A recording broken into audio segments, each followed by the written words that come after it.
Assalamualaikum warahmatullahi wabarakatuh.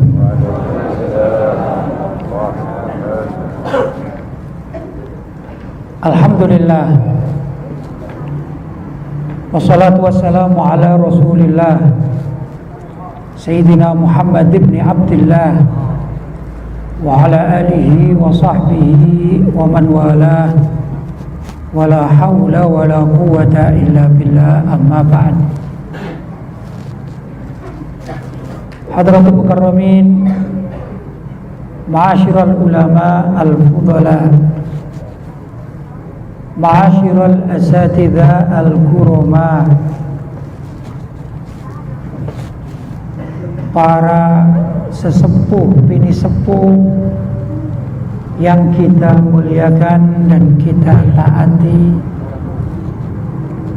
dan juga panitia penyelenggara Haul Akbar Habib Syekh Umar Sumbawa dan Kiai Hasbullah. Mudah-mudahan beliau berdua senantiasa diberi rahmat di dalam kehidupan beliau di alam barzakh. Allahumma amin. Dan juga semua hadirin yang dirahmati oleh Allah, mudah-mudahan malam hari ini kita serta keluarga kita tetap mendapatkan barokah dari beliau berdua yang kita hauli, yaitu Habib Syekh Umar Sumbawa beserta Kiai Haji Hasbullah. Semoga apa yang kita lakukan malam hari ini dan juga kemarin serta esok dicatat oleh Allah SWT sebagai amal ibadah sunnah yang pahalanya berlipat ganda. Allahumma amin. Ma'asyiral muslimin yang dirahmati oleh Allah, sekalipun saya baru pertama kali hadir bersama bapak-bapak hadirin yang dirahmati oleh Allah pada kegiatan tahunan acara haul, tapi saya sudah bisa merasakan betapa cintanya kita semua yang hadir di tempat ini kepada orang-orang yang dekat dengan Allah, kekasih-kekasih Allah. Dalam hari ini kita memperingati haul yang ke-81.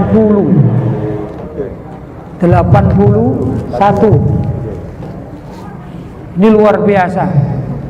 Haul yang ke-81 untuk Habib Syekh Umar Sumbawa dan Kiai Haji Hasbullah.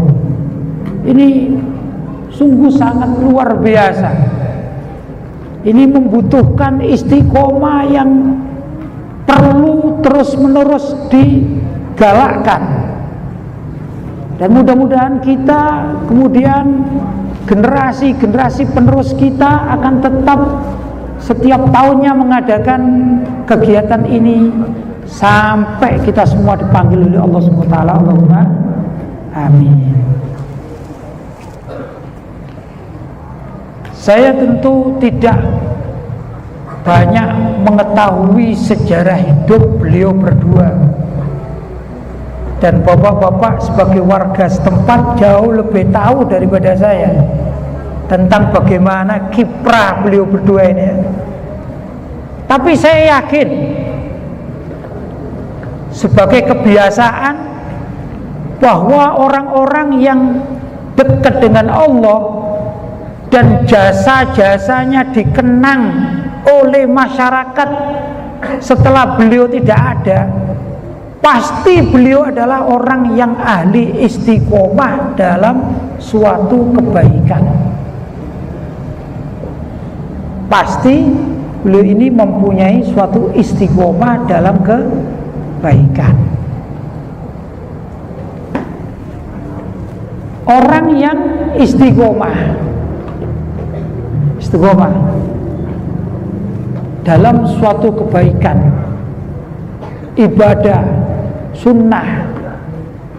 Ini termasuk suatu saat akan dijadikan orang yang terhormat di mata masyarakat oleh Allah SWT.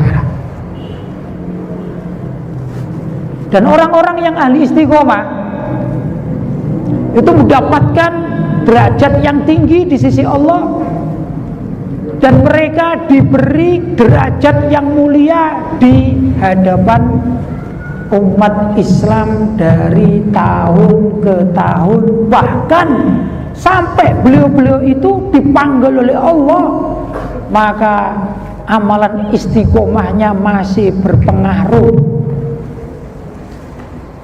Mudah-mudahan kita juga mendapatkan kecipratan bisa mengikuti istiqomah. Allahumma amin. Allahumma amin. Tadi dalam perjalanan saya mendapatkan, kalau orang sekarang namanya bocoran ya, bocoran informasi gitu.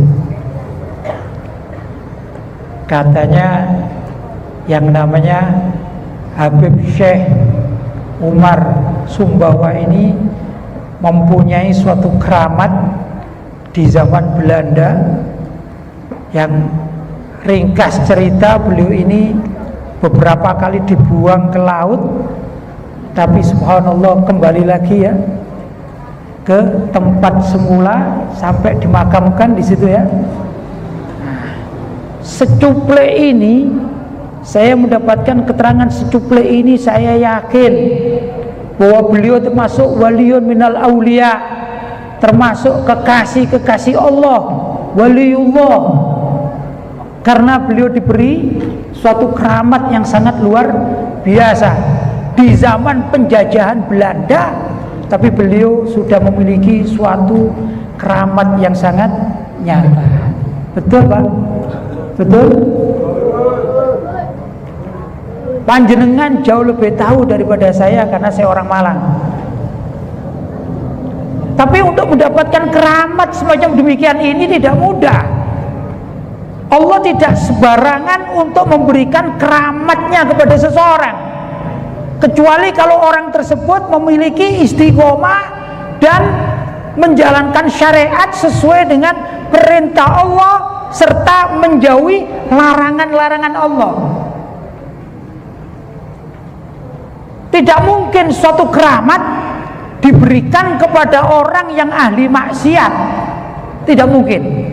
Karena keramat itu hanya diberikan oleh Allah kepada sang kekasih Allah, orang-orang yang tidak bermaksiat kepada Allah.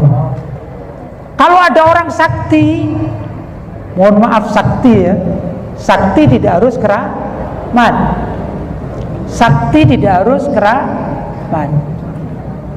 Di zaman Al-Imam Al-Junaid Al-Baghdadi radhiyallahu ta'ala anhu, dalam riwayat hidup beliau, suatu saat beliau ini ditantang adu kesaktian oleh Brahmana.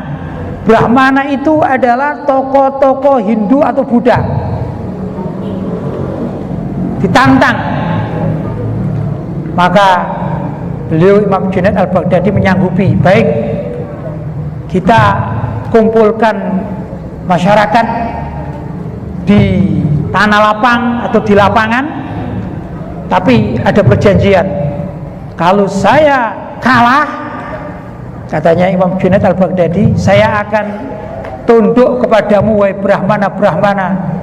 Tapi sebaliknya, kalau engkau yang kalah, maka engkau harus tunduk patuh dan mengikuti perintahku, katanya Imam Junaid Al-Baghdadi. Tiba-tiba ada 3 orang Brahmana yang berani, baik sakti-saktian. Ini saya bicara sakti ya, bukan keramat ya.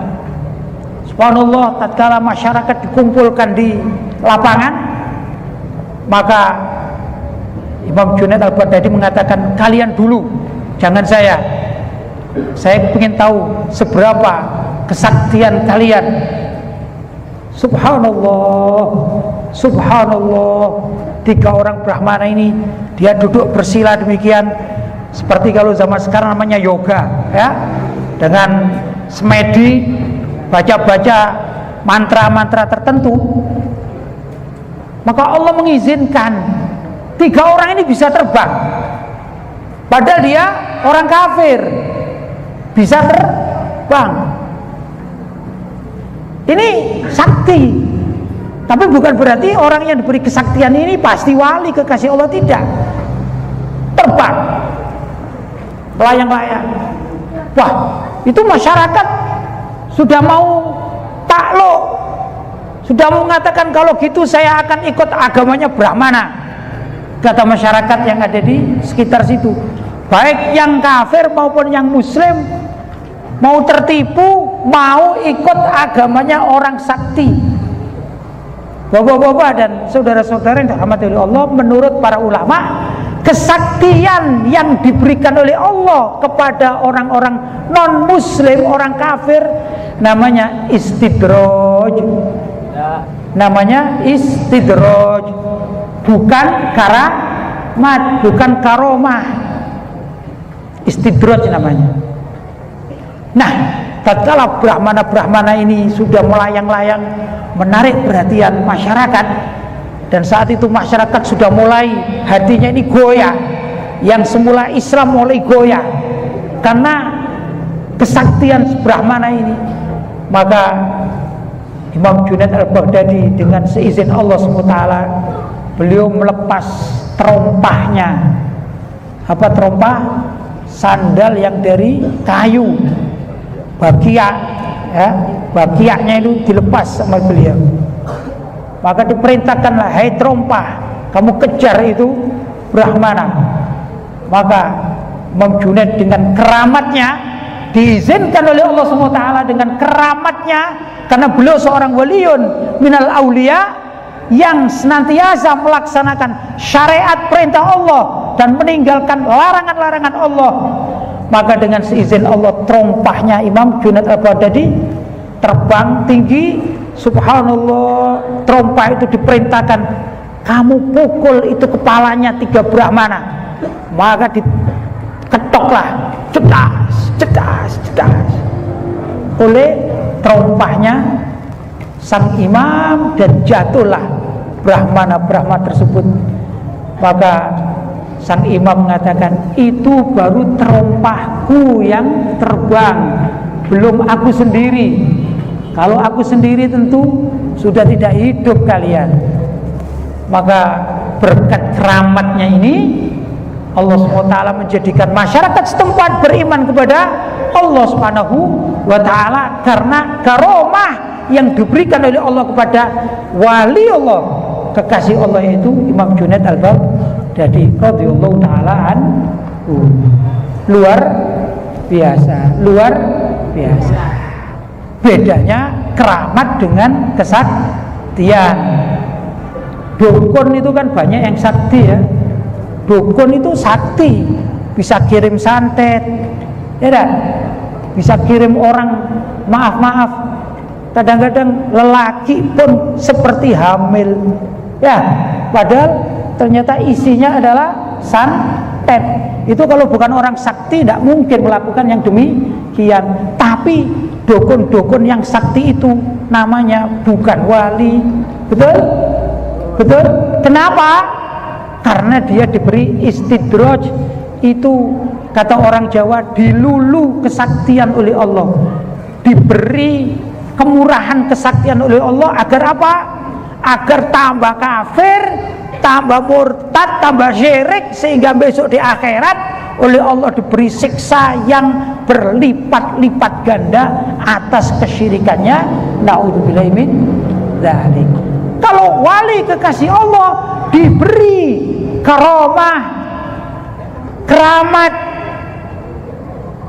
Nah, kalau sudah seorang diangkat menjadi kekasih Allah, diberi keistimewaan yang luar biasa, ini biasanya dimulai dari orang tersebut istiqomah. Ya. Bahkan orang yang ahli istiqomah dikatakan al istiqomatu khairun min alfi karomah. Keistiqomahan seseorang itu jauh lebih afdol 1000 kali lipat dibandingkan dengan keramat. Imam Junaid al-Baghdadi di samping diberi keramat juga orangnya istiqomah sehingga menjadi seorang imam ahlus sunnah wal jamaah yang diakui ilmunya oleh seluruh masyarakat dunia. Luar biasa. Dapat 2 beliau ini, dapat 2. Bapak-bapak dan ibu-ibu yang dirahmati Allah, kembali lagi pada haul yang sudah dilakukan malam hari ini yang ke-81. Ini namanya haul yang dilakukan secara istiqomah. Kalaupun kita yang istiqomah, mungkin di antara kita atau orang tua kita terdahulu sudah melaksanakan haul semacam demikian, kita tidak menangi, dan alhamdulillah malam hari ini kita yang melanjutkan. Dan saya juga merasa sangat senang sekali hari ini karena melihat syabab-syabab, pemuda-pemuda masih ada yang ikut hadir. Jadi nanti yang sepuh-sepuh, kiai-kiai sepuh-sepuh, sesepuh-sesepuh yang ada di sini, kalaupun dipanggil oleh Allah, insya Allah karena syabab pemudanya, remajanya ini masih ikut nimbrung melaksanakan haul ini, mudah-mudahan ini terus berkelanjutan. Allahumma amin. Jadi kita yang sepuh-sepuh yang sudah memulainya akan terus mendapatkan pahala dari istiqomah mendirikan atau melaksanakan haul bagi Habib Syekh Umar Sumbawa dengan Kiai Haji Hasbullah. Mudah-mudahan kecipratan beliau berdua dari barokahnya, Allahumma amin. Jadi yang kita butuhkan dalam haul, kalau keyakinan, insya Allah yang hadir ini nggak ada yang mengatakan haul itu bid'ah, nggak ada ya. Kita sudah yakin haul ini benar, ya dah. Jadi saya tidak terlalu banyak mengungkap dalilnya apa ini ya. Dalilnya apa bikin haul, kan begitu. Kalaupun boleh sedikit, ya saya sampaikan dulu. Nabi Muhammad SAW itu hampir setiap tahun sekali beliau mengadakan ziarah ke kuburan Baqi dan juga ke kuburan Uhud. Maka diriwayatkan bahwasanya beliau ini mempunyai rutinitas istiqomah setiap tahun ziarah ke makam kuburan ahli Baqi, sahabat-sahabat dan syuhada, dan juga orang-orang ahli Uhud termasuk pamanda beliau yaitu Sayyidina Hamzah. Dikatakan dalam hadis bahwasanya beliau Nabi kita Muhammad sallallahu alaihi wasallam itu zarul kubur ala ra'si kulli haulin, pada setiap tahun. Bahasa Arabnya setiap tahun itu haulin ala ra'si kulli haulin. Itulah dalilnya warga Ahlussunnah wal Jamaah, orang NU untuk mengadakan haul. Tapi yang saya ingin membahasnya di sini bukan dalilnya itu, tapi betapa mulianya kalau kita ini istiqomah dalam suatu permasalahan, ya, yang sudah menjadi panitia haul, sebisa mungkin istiqomah terus sampai dipanggil oleh Allah SWT. Yang menjadi penyandang dana, kalau bisa setiap tahun istiqomah. Penyandang dana tidak harus besar, tapi kalau rutin, ya istiqomah itu jauh lebih mulia daripada sekali nyumbang habis itu nggak nyumbang lagi. Ya, yang bersedia menyiapkan apa konsumsi barangkali ya, atau menyiapkan minuman, atau menyiapkan apa ini fasilitas yang lain atau segala macam. Ini kalau bisa istiqomah itu jauh lebih mulia daripada memberikan sesuatu yang cuman sekali habis itu lupa, ditinggal. Ini jauh lebih mulia yang apa istiqomah. Sayyidah Rabi'ah al-Adawiyah, seorang wanita. Sayyidah Rabi'ah al-Adawiyah ini seorang wanita yang dikenal dengan istiqomahnya. Apa istiqomahnya? Beliau istiqomah sholat sunnah. Kalau sudah menghadap kepada Allah SWT, beliau akan sholat sunnah 2 rakaat, 2 rakaat, 2 rakaat, dan seringkali tidak berhenti sebelum 1000 kali rakaat tuntas. Sayyidah Rabi'ah al-Adawiyah, luar biasa. Sehingga sangat terkenal. Siapa wali wanita yang paling terkenal di dunia ini? Beliau tiada lain adalah Sayyidah Rabi'ah al-Adawiyah. Berkat istiqomah. Lagi kalau kita yang laki-laki ya tidak bisa istiqomah, kan kalah dengan seorang wanita, itu Sayyidah Rabi'ah al-Adawiyah. Ini berkat istiqomah. Kita bisa mengadakan istiqomah. Misalnya kepingin zikir, saya mau zikir istiqomah untuk diri saya sendiri. Kalau berjamaah saya ikut berjamaah. Tapi tatkala di rumah saya sendirian, tatkala saya tidak bersama-sama, saya akan istiqomah. Misalnya membaca surat Al-Ikhlas, Qul huwallahu ahad misalnya.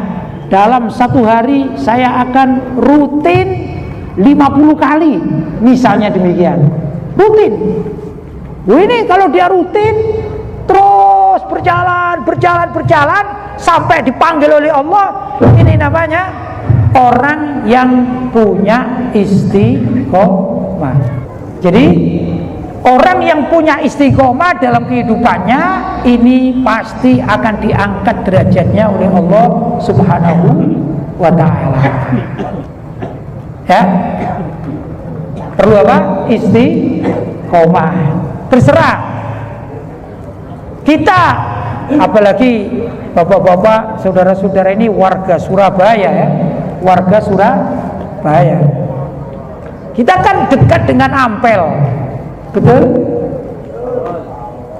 Ada seorang yang saat itu orang biasa-biasa saja, tapi beliau ini punya istiqomah menjadi tukang sapunya Sunan Ampel, tukang sapunya Masjid Sunan Ampel di zaman Sunan Ampel. Istiqomah, tidak dikenal orang alim, tidak dalam riwayatnya, cuma dikenal istiqomah, selalu bersih-bersih masjidnya Sunan Ampel. Siapa beliau?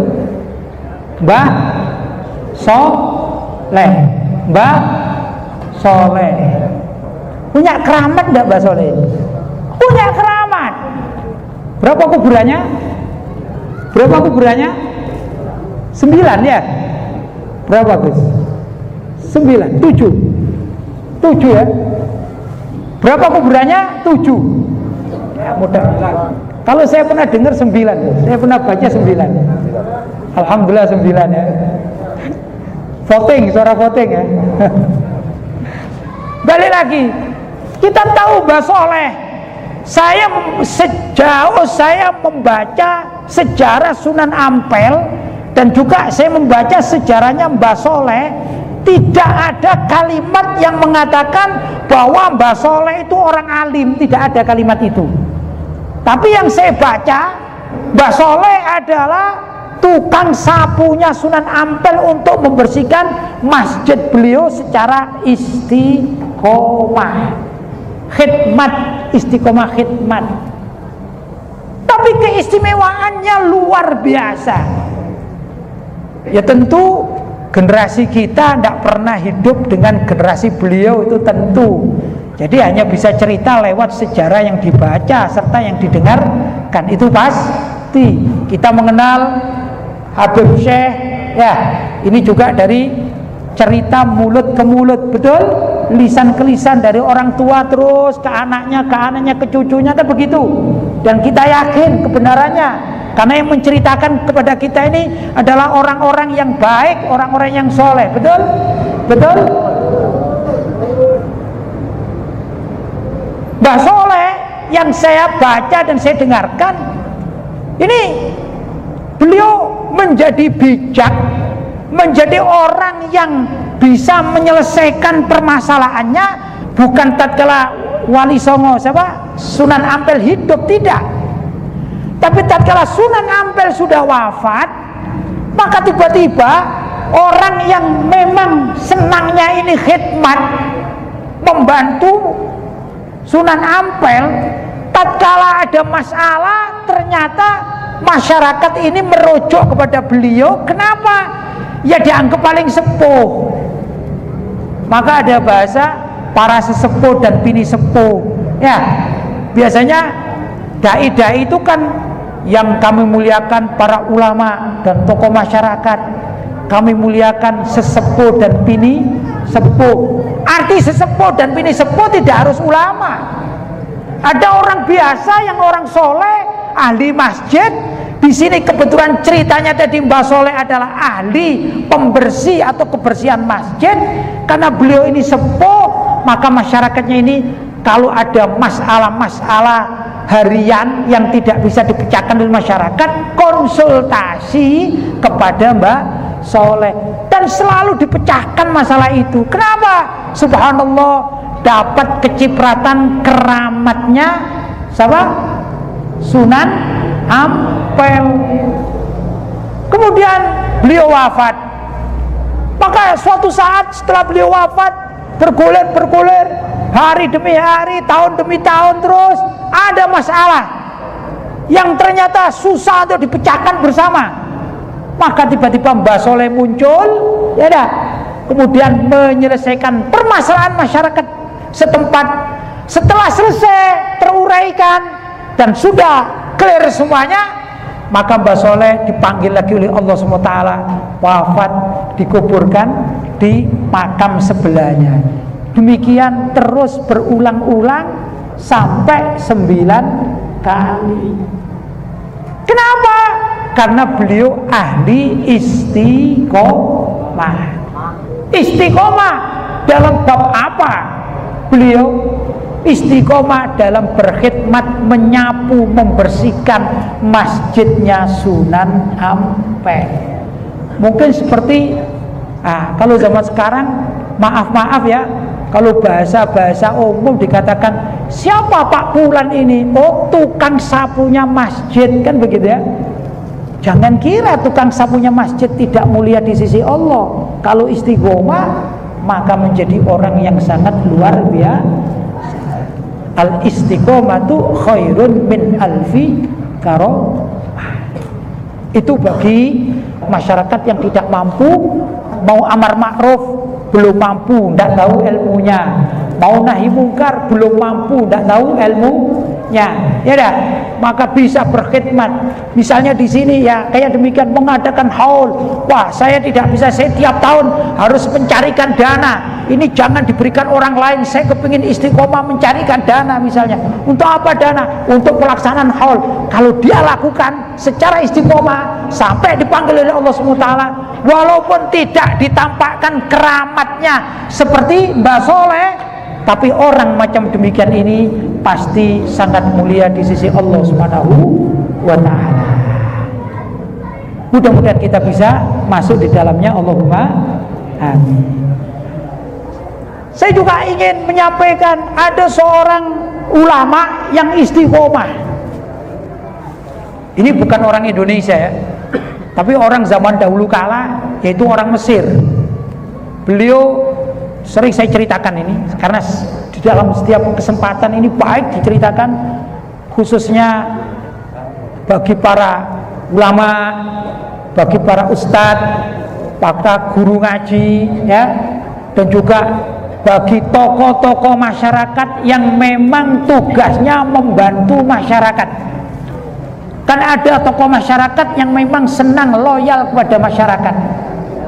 Contoh misalnya tokoh masyarakat tidak harus ulama ya. Pak RT pun bisa jadi tokoh masyarakat, Pak RW bisa jadi tokoh masyarakat, bahkan ketua takmir pun bisa jadi tokoh masyarakat. Di antara sekian tokoh masyarakat macam-macam wataknya.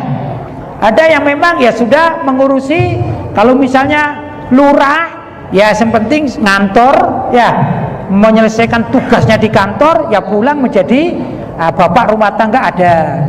Tapi ada lurah yang memang ngurusi masyarakat, Sampai-sampai orang mati pun diurusi.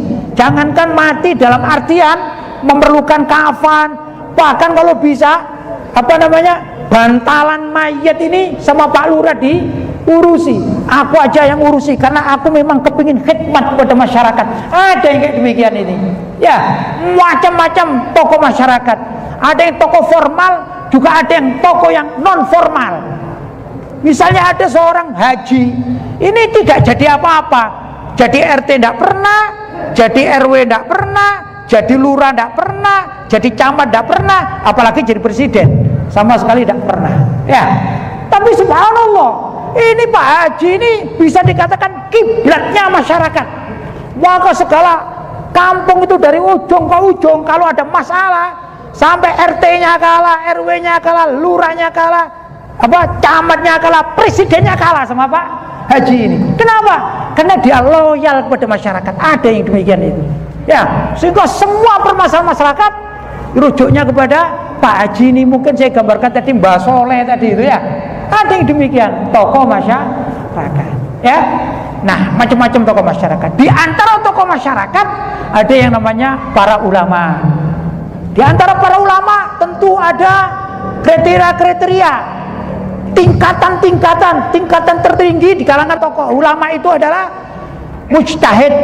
Kalau kita sebutkan seperti Imam Syafi'i, ya, Imam Ahmad bin Hambal, Imam Malik bin Anas, Imam Abu Hanifah, ini adalah tokoh ulama mujtahid mutlak yang sudah tidak ada lagi sekarang, ya. Kemudian di bawahnya sebut saja seperti Imam Nawawi, ya.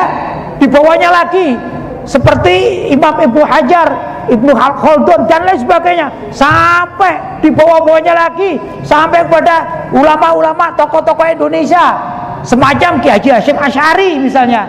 Di bawah-bawahnya lagi adalah kiai-kiai yang ada sekarang, pengasuh-pengasuh pesantren misalnya. Di bawahnya lagi adalah guru-guru di masjid-masjid, di musola-musola misalnya. Di bawahnya lagi adalah guru-guru TPQ, ya dah, guru-guru lain dan lain sebagainya. Ini kan terus ada tingkatan.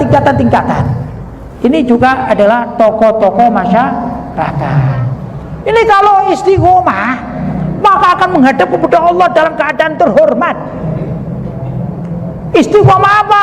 Amar ma'ruf nahi mungkar sesuai dengan syariat yang diturunkan oleh Allah kepada Nabi Muhammad, dan oleh Nabi Muhammad diajarkan kepada para sahabat, estafet kepada para tabi'in, kepada para ulama-ulama salaf, dan kepada ulama-ulama generasi sekarang. Kalau itu yang dilakukan, maka luar biasa ini di hadapan Allah Subhanahu wa ta'ala.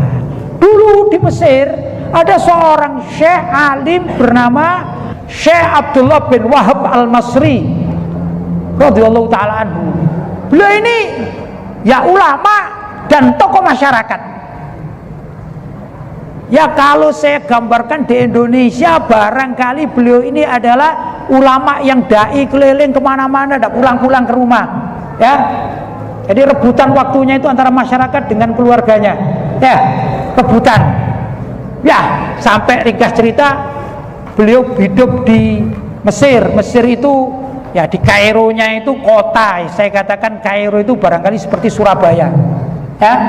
Wah, di sana ada juga wilayah namanya Iskandaria. Mungkin saya katakan Iskandaria itu Malang, ya. Surabaya kan lebih besar, lebih kompleks permasalahannya, ya.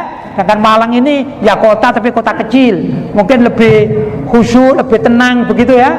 Walaupun sekarang Malang kota macet, ya, tapi kan lebih tenang di sana daripada Surabaya, kan gitu. Betul? Mudah-mudahan nggak ada bonek sama Aremania ini, ya. Mudah-mudahan ini, ya.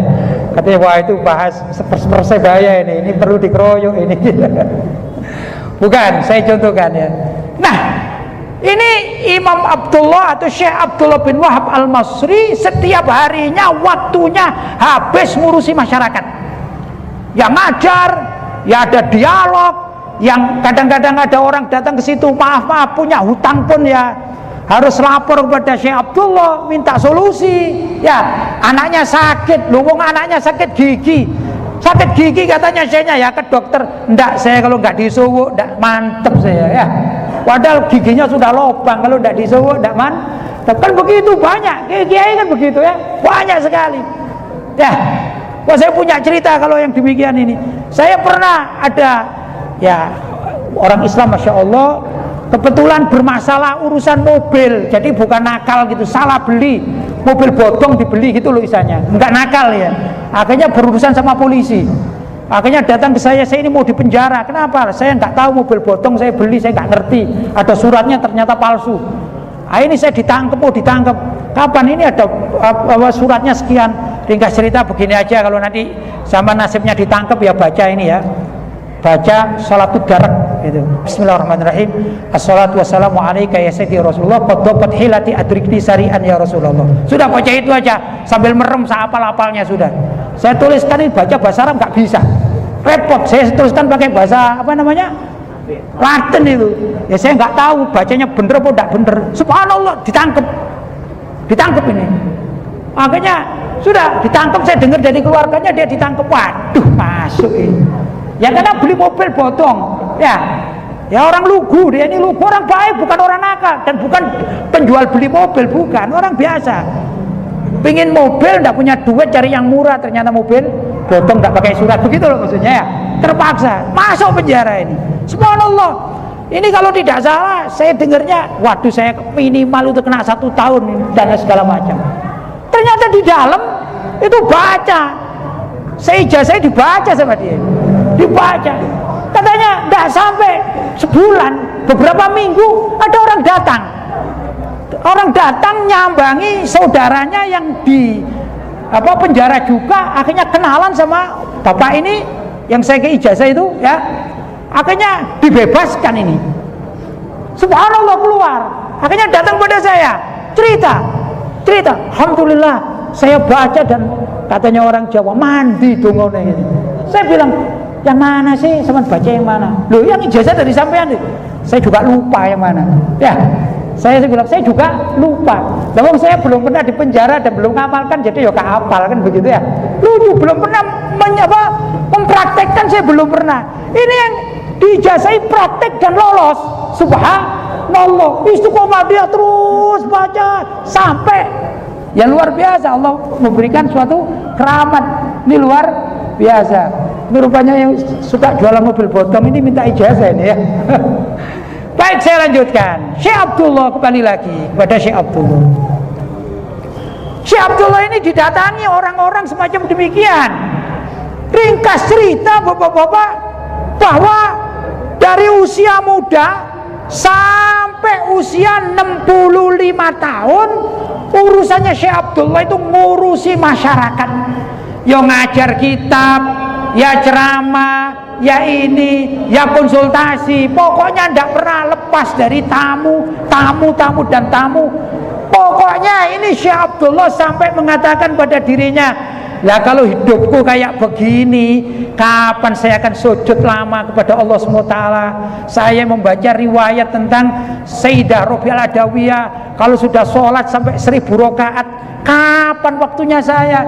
Baru pulang tidur, kering, di bel diundang. Baru waktunya gini, kering, datang lagi. Pak ini Pak Ustadz, ini ada begini-begini. Nanti polisi datang konsultasi, tentara datang konsultasi. Itu kan kehidupan ulama zaman sekarang kan begitu ya. Syekh Abdullah pun demikian pikir. Sudahlah, kalau demikian sejak besok aku usia 66 tahun, aku mau kholwat, kepingin hidup bersama Allah Subhanahu wa taala. Akhirnya beliau memutuskan untuk pindah ke Iskandaria. Iskandaria itu saya gambarkan tadi ibarat orang Surabaya ya, yang semula jadi bonek, kepingin tenang menjadi warga Malang, jadi Arema. Jadi ya, akhirnya di sana mencari suatu masjid, ketemu masjid yang agak dusun. Kalau di Surabaya kan repot cari dusun ya. Di Malang masih banyak dusun-dusun, masih banyak. Subhanallah, Syekh Abdullah ketemu masjid kecil, kemudian beliau kholwat. Beliau setiap saat ingin sholat sunnah, terus iktikaf sholat sunnah, sebagaimana layaknya calon-calon wali kekasih Allah. Betul? itu pikirannya Syekh Abdullah. Sudah dijalankan itu. Sujud, ya, zikir, sholat lagi, sujud lagi, zikir lagi, terus. Dapat hampir seminggu ada orang yang kenal. Orang Iskandaria atau orang Malang kenal.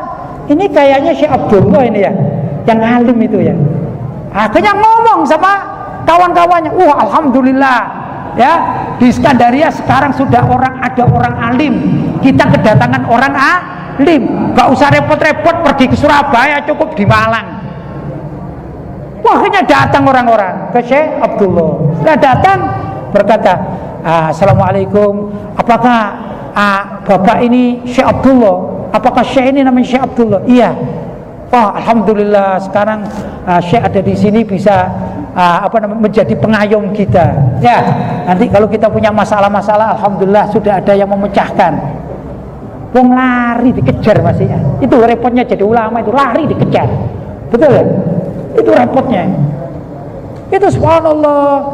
Ada orang tanya hukum Syekh Abdullah ini apa, kata orang Jawa, merengut. Apa namanya? Cemberut bukan marah apa. Aku ini mau ibadah, aku ini mau kholwat, aku hanya kepingin menyembah Allah di akhir masa hidupku. Kok kalian ngerepoti? Kebacut katanya orang Jawa ya. Masyarakat ini kebacut, sampai saya menyendiri masih dikejar-kejar. Kalau bahasa sekarang, emangnya gue buron apa? Ya, kan bukan. Ya kalau Ahok mungkin dia dikejar-kejar ya. Ya, ini bukan orang alim ini ya. Bukan calon gubernur, ini orang alim. Kepingin ibadah. Subhanallah masih dikejar-kejar, bukan dikejar untuk negatif, bukan dilempar batu, bukan. Tapi ingin dijadikan tempat konsultan kemasyarakatan. Agak cemberut, akhirnya bilang, sudahlah, mohon maaf, saya tidak mau kalau ada orang datang ke sini lagi, tolong diumumkan ke masyarakat ya, bahwa biarkan saya beribadah kepada Allah SWT. Sudah cukup masanya, sejak muda sampai usia 65 tahun sudah cukup bagi saya khidmat ke masyarakat, katanya. Ya, pingin apa? Kholwat menyembah Allah, sholat sunnah yang panjang, zikir yang luas ya. Subhanallah, masyarakat pun mengumumkan. Tiba-tiba beberapa hari kemudian ada seorang pemuda dari luar kota. Saya katakan seorang pemuda ya dari Sidoarjo ya. Apa Sidoarjo ini? Persatuannya apa? Deltras. Ya. Wah, kayak ngerti bola saya ini. Ya, dari Sidoarjo datang ke tempat Syekh Abdullah. Ucapkan salam, assalamualaikum. Waalaikumsalam, kata Syekh. Saya mau tanya, apakah benar Anda ini yang namanya Syekh Abdullah bin Wahab Al-Masri? Itu Syekh Abdullah mulai cemberut lagi ya. Ada lagi masih mau tanya ini, nggak kapok-kapoknya. Tidak. Kamu perlu apa sama saya? Oh bukan Syekh, saya tidak perlu sama Anda. Saya tidak perlu bantuan. Bukan, saya tidak. Cuman saya ini habis mimpi. Saya perlu cerita, mudah-mudahan menyenangkan hati Syekh. Apa mimpinya? Kata sang pemuda mengatakan begini, ya Syekh, saya ini bermimpi seakan-akan saya ini ada di masjid yang besar seperti Masjid Nabawi atau seperti Masjid Makkah Al-Mukarramah, Masjidil Haram, besar. Di tengah-tengah masjid saya melihat Rasulullah ada di situ. Kemudian di sebelah kanan Rasulullah ada Sayyidina Abu Bakar. Di sebelah kiri ada Sayyidina Umar. Dan aku melihat engkau duduk di depan mereka atau di hadapan mereka. Aku lihat ini wajahnya ya wajahmu ini. Kan kamu yang namanya Abdullah Al-Masri. Dalam mimpi itu dilihat begitu. Terus gimana? Begini Syekh, saat itu aku melihat di pojokan sana ada lampu, kalau orang kita mengatakan damar atau oblek, lampu yang dari minyak, bukan lampu kayak gini. Apa? Oblek ya, oblek, damar ya, lampu itu Rasulullah Shallallahu Alaihi Wasallam perintah kepada engkau, ya Abdullah, engkau hidupin itu apa, damar, lampu obleknya kamu hidupin. Maka aku lihat engkau berjalan menuju lampu oblek tadi itu, dan engkau nyalakan dengan korek, dan kamu beri apa, minyak. Akhirnya lampu itu menjadi bercahaya, dan aku melihat subhanallah, berkat lampu yang kau hidupi itu seluruh masjid menjadi terang benderang, menjadi terang benderang. Dan aku merasa dalam mimpiku itu aku beberapa hari di situ dengan kondisi yang sama. Ada Rasulullah, ada Sayyidina Abu Bakar, ada Sayyidina Umar, dan ada kamu di situ.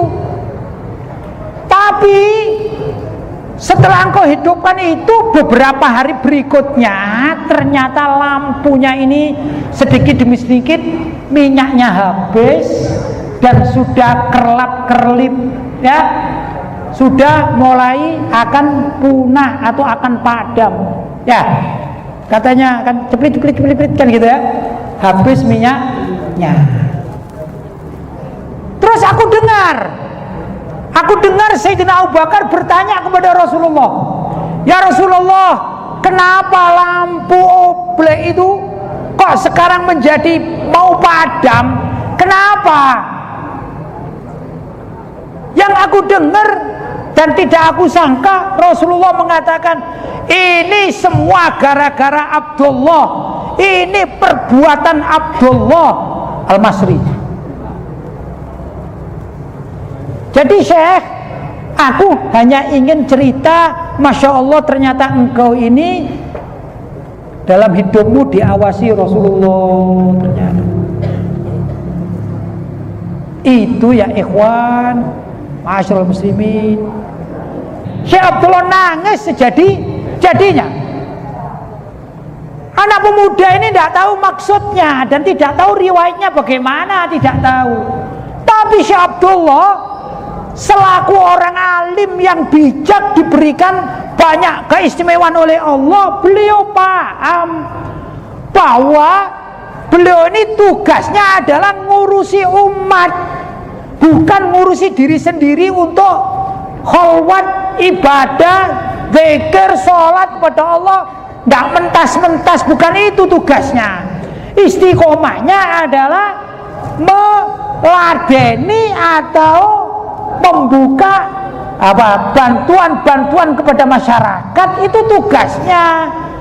Salahnya beliau tidak istiqomah sampai meninggal dunia, diputus sampai usia 65. Beliau waktu itu beristihad dan berpikir, dalam pandangan beliau dikira orang yang sholat tidak henti-hentinya seperti Sayyidah Rabi'ah Adawiyah, bagi diri Syekh Abdullah itu jauh lebih afdal daripada mengajarkan ilmu, jauh lebih afdal daripada mengajarkan kitab, jauh lebih afdal daripada ngurusi masyarakat. Dikira itu. Tapi ternyata Rasulullah marah. Kenapa Rasulullah marah? Karena saat itu Syekh Abdullah sudah meninggalkan istiqomahnya mengurusi masyarakat. Luar biasa ini istiqomah. Ya dah, luar biasa. Tidak tahu. Saya, bapak-bapak, adik-adik juga yang ada kan tidak tahu punya istiqomah apa, kan kadang-kadang nggak tahu. Misalnya ada adik yang izari ini, dia tidak bisa lagu, tidak bisa, misalnya main terbang tidak bisa, ya dah. Kalau naik terbang ini ya ngaco-ngaco sendiri, tapi dia punya istiqomah. Aku bagian meringkas, ya, menata, meringkas, merapikan. Kalau ada izarinya yang mestinya dung kayak ini blek, nanti aku jemur, ya. Dia punya istiqomah demikian. Bahkan sampai mati pun membawa istiqomah semacam itu. peduli kepada jamiah sholawat. Misalnya ini kan suatu istiqomah. Dia tidak tahu kalau di hadapan Allah semacam demikian ini ternyata sangat mulia. Sangat mulia.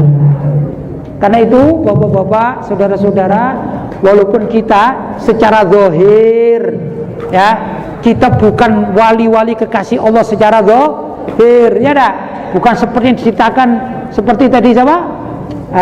Sunan Ampel atau Mbah Soleh atau Habib Syekh Umar Sumbawa atau Kiai Haji Hasbullah. Bukan seperti mereka, enggak derajatnya ini enggak bisa mengikuti mereka ya. Kalau mereka sudah derajatnya sangat luar biasa, mungkin kita baru melangkah pada derajat yang bukan satu tapi masih setengah. Kalau speed itu ya masih setengah speednya ya. Tapi kalau kita mempunyai istiqomah yang baik dalam kebaikan, mudah-mudahan istiqomah itu yang diterima oleh Allah SWT menjadi suatu hal yang sangat luar biasa ya. Ini banyak riwayat-riwayat ulama-ulama terdahulu ya, yang dengan istiqomah hati yang baik, seperti Imam Ghazali, yang diceritakan Imam Ghazali sebagai seorang yang ahli tasawuf dengan kitabnya yang besar, yaitu kitab Ihya Ulumuddin, serta kitab-kitab yang kecil yang masya Allah macam-macam kitabnya ya. Ini beliau justru amalan istiqomah karena hatinya baik dan dermawan. Tatkala beliau menulis, menurut suatu riwayat, tiba-tiba ada lalat yang hinggap di tinta beliau. Karena beliau ini hatinya hati yang baik ya, sampai kepada lalat pun beliau baik. Beliau mengatakan, mudah-mudahan lalat ini sampai kenyang, setelah kenyang dia terbang baru aku bisa menulis lagi. Itu istiqomah hati yang baik ya. Menurut para ulama, tatkala Imam Ghazali radhiyallahu taala wafat, maka ada orang juga dari kalangan waliun minal aulia mimpi bertemu Imam Ghazali dan ditanya, wahai Imam, kira-kira amalan besar apa yang menyebabkan engkau ini menjadi orang baik dan diterima oleh Allah SWT? Kata beliau, justru amalanku yang diterima adalah tatkala aku membiarkan dawat alias tinta itu dimakan, diminum oleh lalat, aku biarkan. Kebetulan waktu itu aku ikhlas dan itu aku kepingin menjadi keikhlasan ini, ikhlasan yang benar-benar istiqomah, ikhlas terus. Itu yang diterima oleh Allah Subhanahu wa taala. Karena itu kita tidak tahu amalan apa. Karena itu kita perlu istiqomah dalam setiap kebaikan dengan berharap mudah-mudahan dari sekian banyak istiqomah kita ini ada satu dua amalan yang diterima oleh Allah Subhanahu wa taala berkat istiqomah. Karena itu kalau bisa misalnya digali lagi apa sih amalan beliau berdua yang kita hauli, yaitu Habib Syekh Umar Sumbawa dengan Kiai Hasbullah ini. Amalan apa sih yang menyebabkan beliau dihauli sampai sekarang? Itu kan mesti suatu hal yang baik, pasti keramat beliau. Andai kata bukan orang keramat, tidak mungkin kita yang generasi sekarang ingat beliau, betul? Nah, perlu kita gali amalan apa kemudian diikuti oleh kita sebagai pecinta-pecinta beliau. Bapak-bapak, saudara-saudara kaum muslimin yang dirahmati oleh Allah, dan juga para ulama, para kiai, para sesepuh, para bini sepuh, barangkali ini yang dapat saya sampaikan. Mungkin dalam penyampaian saya ada sedikit gurauan, mungkin ada hal yang kurang tepat atau kurang berkenan di hati bapak-bapak semua. Saya mohon maaf yang sebesar-besarnya, dan juga demikian mudah-mudahan apa yang kita lakukan semuanya ini catat sebagai amal ibadah yang pahalanya dilipat gandakan oleh Allah Subhanahu wa taala. Itu dari saya. Hadza ma aqul lakum wal afu minkum. Wassalamualaikum warahmatullahi wabarakatuh.